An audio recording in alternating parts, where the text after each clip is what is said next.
నారీ నారీ నడుమ మురారి అని చెప్పేసి మనం వింటూ ఉంటాం. కానీ ఈ సంఘటనలో మాత్రం నారీ నారీ నడుమ రాములు నాయక్, సిఐ రాములు నాయక్ అని చెప్పేసి వింటూ ఉన్నాం. అయితే ఆంధ్రప్రదేశ్లోని ఒంగోలులో ఈ సంఘటన జరిగిందన్నమాట. ఇప్పుడు ఆల్రెడీ డిపార్ట్మెంట్ నుంచి ఇన్ని సస్పెండ్ కూడా చేశారు. అయినప్పటికీ కూడా ఆ అమ్మాయి మాత్రం వదలట్లేదు.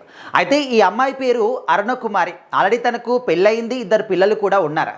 అయితే భర్తతోని కొన్ని విభేదాలు రావడం వల్ల విడిపోవడానికి, అంటే ఆల్రెడీ విడిపోయారు, కాకపోతే కొన్నిటిని తేల్చుకోవడానికి మాత్రం తను పోలీస్ స్టేషన్కి వెళ్ళిందనమాట. ఒంగోలు పోలీస్ స్టేషన్కి వెళ్ళింది. సో అదే పోలీస్ స్టేషన్లో సిఐగా రాములు నాయక్ గారు చేస్తూ ఉన్నారు.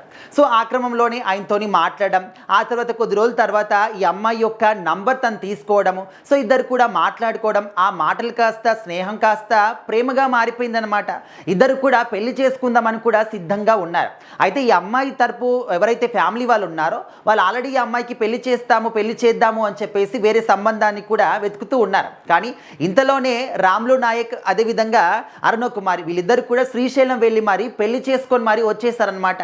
తర్వాత కొద్ది రోజులు బాగానే ఉన్నారు, అంత బాగానే ఉంది అనుకునే లోపే ఇంకా కొద్ది రోజుల తర్వాత రాములు నాయక్ యొక్క ప్రవర్తనలో డిఫరెన్స్ వచ్చేసింది అనమాట. ఇక్కడ ఈ అమ్మాయిని పట్టించుకోవట్లేదు, అరుణకుమారిని పట్టించుకోవట్లేదు. ఏం జరిగింది ఏంటి అని ఒక అమ్మాయి అంటే అరుణకుమారి ఆరా తీసేసరికి అక్కడ రాములు నాయక్ మరొక అమ్మాయితో సన్నిహితంగా ఉంటున్నాడు అనే విషయం బయటపడింది. ఇంకా ఈ అమ్మాయి ఊరుకుంటుందా? ఆ విధంగా ఏ విధంగా చేస్తావు?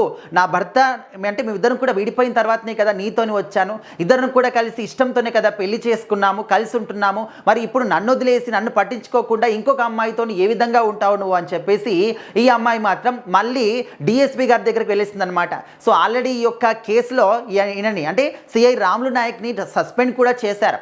అయితే ఆ తర్వాత అరుణకుమార్ని బెదిరించడం స్టార్ట్ చేశాడు. అంటే ముందుగానే చెప్పాడు అనమాట, నీకు నేను 30 లక్షలు డబ్బు ఇస్తాను, బంగారం కొనుక్కో, ఇష్టం వచ్చినట్టు హ్యాపీగా ఉండు, నన్ను మాత్రం వదిలేయి, నన్ను పట్టించుకోకు, ఈ విషయం మాత్రం బయటకు చెప్పకు అని చెప్పేసి ఆమెకు చెప్పాడంట. కానీ ఆ అమ్మాయి ఇక్కడ డబ్బులు కానీ ఏది కూడా కోరుకోవట్లేదు. ఇక్కడ ఆల్రెడీ ఒక బంధం విడిపోయిన తర్వాతనే ఈయనతో కలవడం జరిగింది కాబట్టి ఇక్కడ బంధం ఇంపార్టెంట్ అని చెప్పేసి తను మాత్రం తనతో ఉండాలి అని చెప్పేసి కోరుకుంటుంది. కానీ ఆయన మాత్రం ఈమెతోని కాదు, ఇంకొక అమ్మాయి, కొత్త అమ్మాయి వచ్చింది, ఆ అమ్మాయితో కలిసి ఉండాలని చెప్పేసి ఆయన అనుకుంటున్నాడు. సో ఆ తర్వాత ఇంకా తను ఎంత చెప్పినా కూడా వినకుండా పోలీస్ కంప్లైంట్ ఇవ్వడం వల్ల ఆయన సస్పెండ్ చేయడం అంతా కూడా జరిగిపోయిందన్నమాట. సో ఆ తర్వాత నువ్వు ఏ విధంగా ఉంటావో నేను చూస్తాను, నేను చంపేస్తాను, అది ఇది అని చెప్పేసి రాములు నాయక్ గారు ఈ అమ్మాయిని బెదిరిస్తూ ఉన్నాడంట. సో ఈ విషయాన్ని కాస్త తను మాత్రం మీడియా ముందుకు వచ్చేసి ఇంకా పోలీసులకి అందరికి కూడా చెప్పేసింది.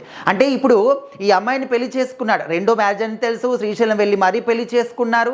సో తర్వాత కొత్త అమ్మాయి పరిచయం అయ్యేసరికి తాను వదిలేసి ఆ అమ్మాయి దగ్గరికి వెళ్ళాడు. సో ఇంకొద్ది రోజుల తర్వాత ఇంకొక అమ్మాయి పరిచయం అవుతుంది. అప్పుడేంటి, ఆ అమ్మాయికి కూడా వదిలేసి ఇంకా ఆ అమ్మాయి దగ్గరికి వెళ్ళిపోతాడు. అంటే ఈ విధంగా ఒక రెస్పాన్సిబిలిటీ ఉండాల్సినటువంటి సిఐ అనమాట, అది కూడా నార్మల్ కానిస్టేబుల్ కూడా కాదు, ఒక ప్రభుత్వ ఉద్యోగి, సిఐ హోదాలో ఉన్నటువంటి వ్యక్తి ఈ విధంగా అమ్మాయిల పట్ల ఈ విధంగా ఎంత అమానుషంగా ప్రవర్తిస్తూ ఉంటే సో ఖచ్చితంగా ప్రభుత్వం సైడ్ నుంచి తీసుకోవాల్సినటువంటి చర్యలు మాత్రం తీసుకున్నారు. బట్ దయచేసి ఈ విధంగా ఎవరు కూడా చేయకండి. అది పోలీస్ అధికారి కావచ్చు, ఇంకెవరైనా కావచ్చు, ఒక అమ్మాయి నమ్ముకొని మీ దగ్గరికి వచ్చినప్పుడు ఆ అమ్మాయితో స్టిక్ అయి ఉండాలి. కానీ వాళ్ళని వదిలేసి ఇంకెవరో పరిచయం అయ్యారు వాళ్ళ దగ్గరికి వెళ్తాము, అండ్ తనతో కూడా అంతా తీరిపోయిన తర్వాత ఇంకొక అమ్మాయి పరిచయం అవుతుంది అక్కడికి వెళ్తాను, ఈ విధంగా చేయడం మాత్రం జంతువులకు కూడా ఆ విధంగా చేయవన్నమాట ఈ రోజులలో. కానీ మనుషులు చేస్తూ ఉన్నారు. సో దయచేసి ఈ విధంగా చేయకుండా మనుషుల యొక్క జీవితాలతో మాత్రం ఆడుకోకండి.